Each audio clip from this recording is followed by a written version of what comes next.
Hi everyone, welcome to the biology concept. आज के इस वीडियो में हम जानेंगे क्रोमोसोमल डिसऑर्डर के बारे में। क्रोमोसोमल डिसऑर्डर इस वजह से होता है कि जब क्रोमोसोम का नंबर या फिर स्ट्रक्चर चेंज हो जाए। ठीक है, क्रोमोसोम के नंबर और स्ट्रक्चर इस वजह से चेंज होते हैं क्योंकि नॉन डिसजंक्शन हो जाता है मियोसिस के दौरान। ठीक है, जब गैमेट का फॉर्मेशन होता है तो उसमें मियोसिस होती है। ठीक है, और मियोसिस के टाइम पे ही नॉन डिसजंक्शन होता है। नॉन डिसजंक्शन का मतलब होता है सेपरेशन ऑफ क्रोमोसोम। ठीक है, सेपरेशन ऑफ क्रोमोसोम प्रॉपरली नहीं होते तो वो कहलाते हैं नॉट प्रॉपरली, तो वो कहलाता है नॉन डिसजंक्शन। ठीक है, तो जब गैमेट का फॉर्मेशन होता है तो उसमें मियोसिस सेल डिवीजन की एक साइकिल होती है जिसमें नॉन डिसजंक्शन होता है, that is chromosome properly segregate और सेपरेट नहीं हो पाते। ठीक है, क्रोमोसोमल डिसऑर्डर के दो मेन कैटेगरीज हैं, एन्यूपोलाइडी एंड स्ट्रक्चरल एबनॉर्मैलिटी। एन्यूपोलाइडी को हम न्यूमेरिकल एबनॉर्मैलिटी भी कह सकते हैं। ठीक है, नेक्स्ट क्रोमोसोमल डिसऑर्डर एनसीईआरटी के पॉइंट ऑफ व्यू से अगर हम देखें तो तब होता है जब या तो एक एक्सेस या अबनॉर्मल अरेंजमेंट होती है क्रोमोसोम की, या फिर क्रोमोसोम एब्सेंट होता है। ठीक है, तब जा कर के क्रोमोसोमल डिसऑर्डर्स होते हैं।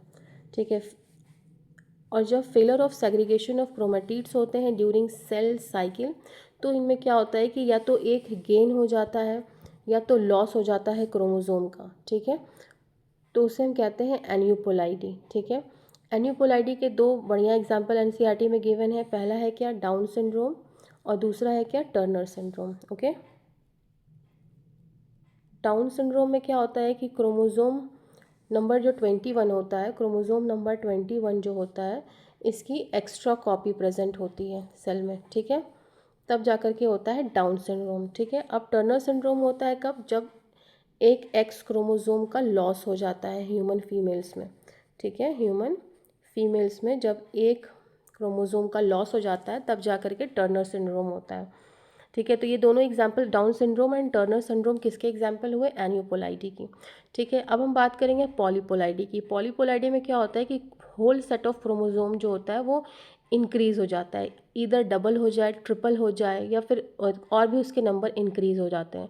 पॉलीपोलाइडी क्यों होता है, पॉलीपोलाइडी इस वजह से होता है क्योंकि साइटोकाइनेसिस का फेलर हो जाता है at telophase stage of cell division. ठीक है, क्या होता है, पॉलीपोलाइडी क्यों होती है, साइटोकाइनेसिस नाम की एक प्रोसेस होती है जिसका फेलर हो जाता है at after telophase stage of the cell division. ठीक है, जिसकी वजह से पूरा जो क्रोमोसोम का सेट होता है वो इंक्रीज कर जाता है। ठीक है, यहाँ पे आप देख सकते हैं पॉलीपोलाइडी के लिए क्या दिखा हुआ है, failure of cytokinesis after telophase stage of cell division. ठीक है, increase in whole set of chromosome in an organism. ठीक है, ये फिनोमेना जो होता है ये मोस्ट कॉमनली होता है किसमें, प्लांट्स में होता है। ओके, नेक्स्ट हम जानेंगे कि एक नॉर्मल ह्यूमन सेल में 46 नंबर क्रोमोसोम प्रेजेंट होते हैं, मतलब टोटल 46 क्रोमोसोम्स प्रेजेंट होते हैं, और ये पेयरली अरेंज होते हैं, तो उनको हम कहते हैं 23 पेयर्स होते हैं क्रोमोसोम के। और अगर नॉर्मली हम नंबर वाइज देखें तो 46 होते हैं। ओके, जिनमें से 23 पेयर्स में से 22 जो होते हैं वो ऑटोजोम्स होते हैं। ठीक है, ऑटोजोम्स होते हैं, एंड 1 क्रोमोसोम जो होता है वो सेक्स क्रोमोसोम होता है। ठीक है, हम सेक्स क्रोमोसोम को हम क्या कहते हैं, एलोसोम कहते हैं। ओके, एलोसोम कहते हैं, इसके ऊपर भी मैंने वीडियो बना रखा है टाइप्स ऑफ क्रोमोसोम नाम से।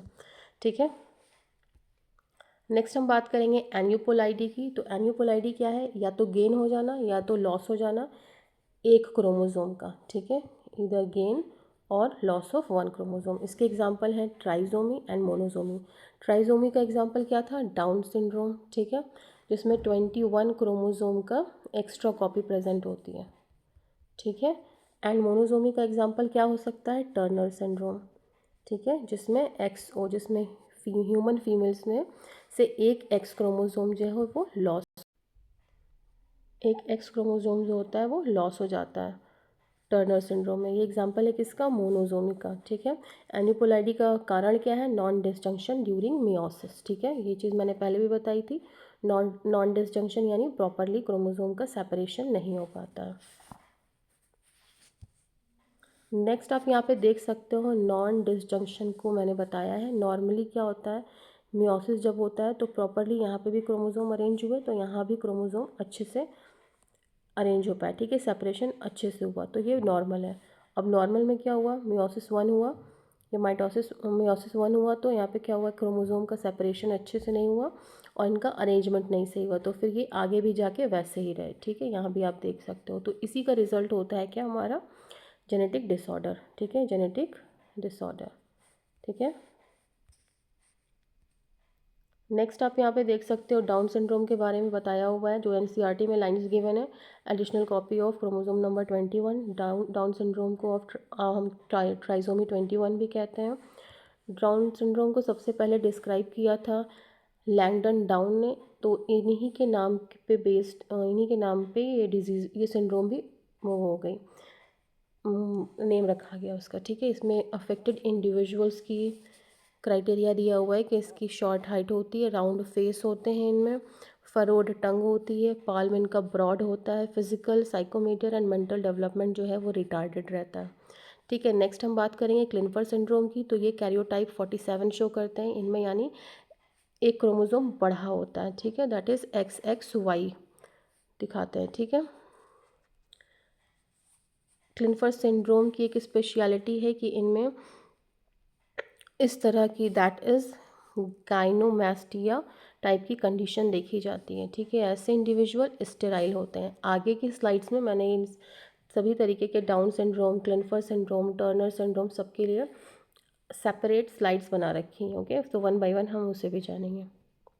डाउन सिंड्रोम के बारे में सबसे पहले हम बात करते हैं, तो extra copy of chromosome number 21, ठीक है। डाउन सिंड्रोम को हम ट्राइसोमी 21 भी कहते हैं, ठीक। इसके फीचर्स ये होते हैं कि इसमें शॉर्ट हाइट होती है, मेंटल रिटार्डेशन होता है इंडिविजुअल में, राउंड फेस होता है, ब्रॉड पाल्म विथ क्रीज होता है, ओके। नेक्स्ट यहाँ पे आप देख सकते हो, यहाँ एक बेबी शो हो रहा है जो कि डाउन सिंड्रोम से अफेक्टेड है, ठीक है। Flat back of the head है, many loops on finger tips हैं, पाल्म क्रीज है, ब्रॉड फ्लैट फेस है, बिग एंड रिंकल्ड टंग है, कॉन्जेंटियल हार्ट डिजीज़ भी होती है, ठीक है। नेक्स्ट हम बात करेंगे टर्नर सिंड्रोम की, जिससे हम XO भी कहते हैं, ठीक है। ये क्यों होता है, क्योंकि इनमें एक नॉर्मल ह्यूमन फीमेल्स में डबल X क्रोमोसोम होते हैं, ठीक है। इसमें क्या होता है, XO हो जाता है, दैट इज़ 46 की जगह, 46 पेयर ऑफ क्रोमोसोम की जगह 45 हो जाता है, ठीक है। तो ये रही वो डिजीज़, ठीक है। अफेक्टेड इसमें क्या होती हैं, फीमेल्स होती हैं। इनके फीचर ये होते हैं कि ये स्टेराइल होती हैं। स्टेराइल का मतलब ये फर्टाइल नहीं होती हैं, ठीक है। इनकी हाइट कम होती है, वेब्ड नेक्ड इसमें इनमें देखा जाता है, ठीक है। नेक्स्ट हम यहाँ पे देख सकते हैं क्लिनफर सिंड्रोम का बताया हुआ है, कैरियोटाइप 47 XXY है। ये मैंने पहले ही बताया कैसी कंडीशन देखी जाती है इनमें, ऐसे इंडिविजुअल्स स्टेराइल रहते हैं। टर्नर सिंड्रोम भी दिखाया है यहाँ पे। अब नेक्स्ट इसकी स्लाइड वाइज हम देखेंगे, तो क्लिनफर सिंड्रोम क्या है, XXY क्रोमोसोम है, एक्स्ट्रा X क्रोमोसोम प्रेजेंट होते हैं मेल्स में, ठीक है। देखिए इंपॉर्टेंट पॉइंट ये है, क्लिनफर सिंड्रोम मेल्स में होते हैं, ठीक है, इनमें XXY होता है। नॉर्मल मेल्स में क्या होता है, नॉर्मल मेल्स में क्या होता है, XY होता है, ठीक है, बट क्लिनफर में क्या होता है, XXY होता है, ठीक है। टोटल क्रोमोसोम हो गए 47। क्रोमोसोम के नंबर भी याद रखना इंपॉर्टेंट है, क्योंकि कई बार क्वेश्चन ऐसे आ जाते हैं, क्लिनफर सिंड्रोम में 46 क्रोमोसोम है, 48 है, 49 है, 47, तो करेक्ट ऑप्शन आप चूज़ करिए, ठीक है। नेक्स्ट हम इनके फीचर्स के बारे में जानेंगे, तो हाइट इनकी टॉल होती है, फिमाइन डेवलपमेंट होता है, एंड ये भी स्टेराइल रहते हैं, okay. Next structural chromosomal disorders, ठीक है। जब क्रोमोसोम के सेगमेंट्स ब्रेक हो जाती हैं, रीअरेंजमेंट हो जाता है इनमें, ठीक है, तब जाके स्ट्रक्चरल क्रोमोसोमल डिसऑर्डर्स होते हैं। मीन्स क्रोमोसोम का स्ट्रक्चर ही चेंज हो गया, ठीक है। जैसे ये क्रोमोसोम था, ठीक है, ABC, ठीक है, DEF, अब डिलीशन हो जाए, जब ये A वाला सेगमेंट ये डिलीट हो गया, तो ख़त्म हो गया, तो ये डिलीशन हो गया। जब यही A बार बार अपने आप को यहाँ रिपीट कर दे, तो वो क्या हो गया, डुप्लीकेशन हो गया, ठीक है। इन्वर्जन, जैसे ये AB वाला सेगमेंट था ना, AB CB आ जाए, नेक्स्ट सी बी करके आ जाए तो वो इन्वर्जन हो जाता है। ठीक है। ट्रांसलोकेशन क्या होता है, जब सेगमेंट्स जो हैं एक्सचेंज हो जाए आपस में। ठीक है, मान लीजिए यहाँ पे डी ई था और ऊपर वाले से ट्रांसलोकेट हो जाए, एक्सचेंज हो जाए। ठीक है, ऐसे ही इन्वर्जन है, जब ए बी की जगह पे क्या हो जाए, बी ए आ जाए। ठीक है, तो वो इन्वर्जन हो गया। आई होप आपको ये वीडियो हेल्पफुल लगे। अगर आपको ये वीडियो पसंद आया हो तो प्लीज़ आप इसे लाइक करें, शेयर करें एंड बायोलॉजी कॉन्सेप्ट को सब्सक्राइब करें। Thanks for watching.